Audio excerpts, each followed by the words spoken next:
નમસ્કાર મિત્રો, એજ્યુકેશન જીબીમાં તમારું સ્વાગત છે. જો તમને મારો આજનો આ વિડીયો ગમે તો વિડીયોને લાઇક કરજો, શેર કરજો અને ચેનલને સબસ્ક્રાઇબ કરજો, જેથી આવનારા નવા વિડીયોનું નોટિફિકેશન તમને મળતું રહે. તો ચાલો જોઈએ ધોરણ 3 સ્વાધ્યાય પોથી ભાગ 3 એમાં ગુજરાતીના એકમ નંબર 7 એક છલાંગે દરિયો કૂદો. પ્રશ્ન 1 છે કે નીચેના વાક્યો કોણ ન બોલી શકે તે પાઠના આધારે કૌંસમાંથી પસંદ કરો. અહીંયા પૂછ્યું છે કે કોણ ન બોલી શકે. એમાં પહેલું છે પૂંછડી મારી સાજી રહી. તો આ રાવણ ના બોલી શકે. હનુમાન બોલી શકે પણ રાવણ ના બોલી શકે, એટલે અહીંયા રાવણ આવશે. બીજું છે હનુમાન આજે તો આપણે નહીં રમીએ, મારે બહુ કામ છે. આ વાક્ય છે માતા બોલી શકે પણ હનુમાન ના બોલી શકે, એટલે અહીંયા હનુમાન આવશે. ત્રીજું છે કે મહારાજ આ વાનર તો બહુ જ ડાયો છે, તેણે આપણી અશોક વાટિકામાં કોઈ જ નુકસાન નથી કર્યું. આ વાક્ય છે એ મહારાજને સંબોધે છે, એટલે સૈનિક બોલી શકે પણ રાવણ ના બોલી શકે, એટલે અહીં રાવણ આવશે. ચોથું છે આ વાનરને જેલમાં ન પૂરતા તેનું સન્માન કરો. આ વાક્ય છે એ હનુમાન ના બોલી શકે. અને પાંચમું છે તમે આસન નહીં આપો તો ચાલશે, હું ઊભો રહીશ. તો આ વાક્ય છે એ રામ ના બોલી શકે. હવે પ્રશ્ન 2 છે કે પાઠમાં આવતા કેટલાક શબ્દોના અર્થ આપવામાં આવ્યા છે, તેને જોઈને તેની સામે પાઠમાં આવતા તેના સમાનાર્થી શબ્દ શોધો અને તે વાક્ય ફરીથી લખો.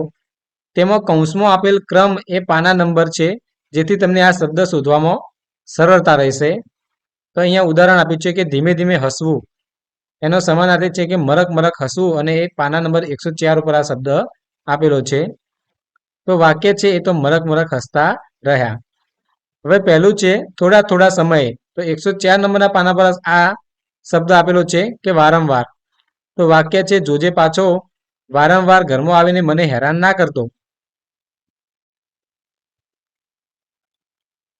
હવે બીજું છે દરિયા પાર કરીને. પાના નંબર 107 ઉપર આપેલું છે કે દરિયા પાર. એનું વાક્ય છે એ પોતે દરિયા પારથી આવ્યો છે એમ કહે છે.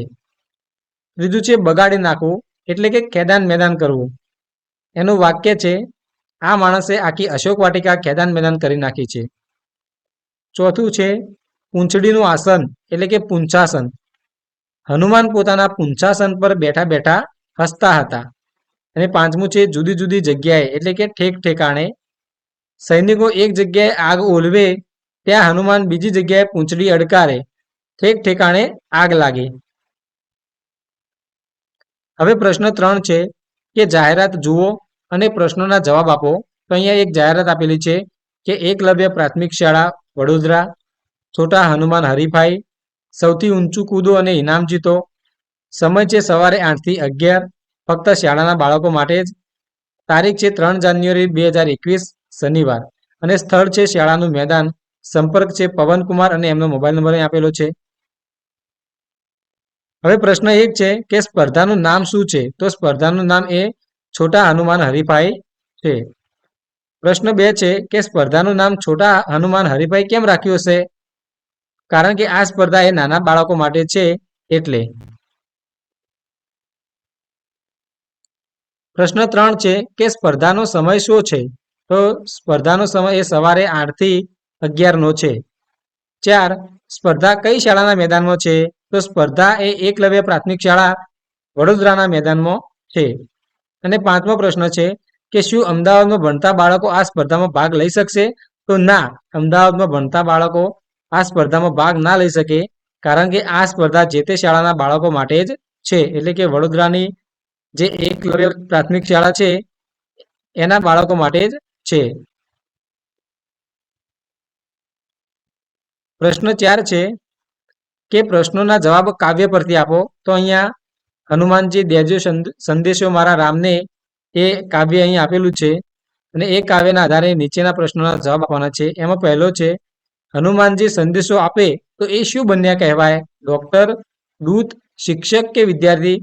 તો જે હનુમાનજી જે સંદેશો આપે તો એ દૂત બન્યા કહેવાય, એટલે અહીંયા બ આવશે. બીજું છે કે રામના વિયોગની વેદના સહુ છું, એટલે તો રામના આવવાની રાહ જોઉં છું, અહીંયા અ આવશે.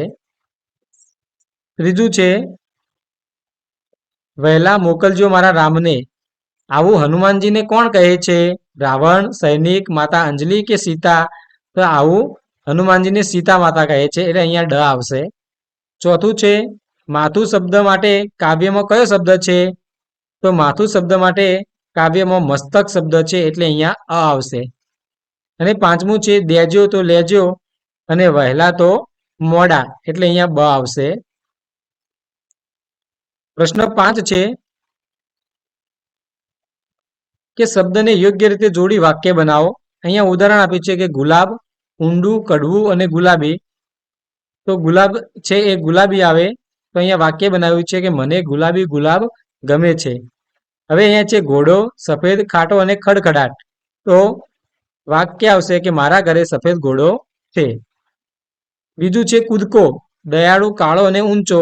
તો વાક્ય બનશે મેં ઊંચો કૂદકો માર્યો. ત્રીજું છે ઘર, મોટું, મીઠો કે લાલ. તો અહીંયા વાક્ય બનશે કે મારું ઘર ખૂબ જ મોટું છે.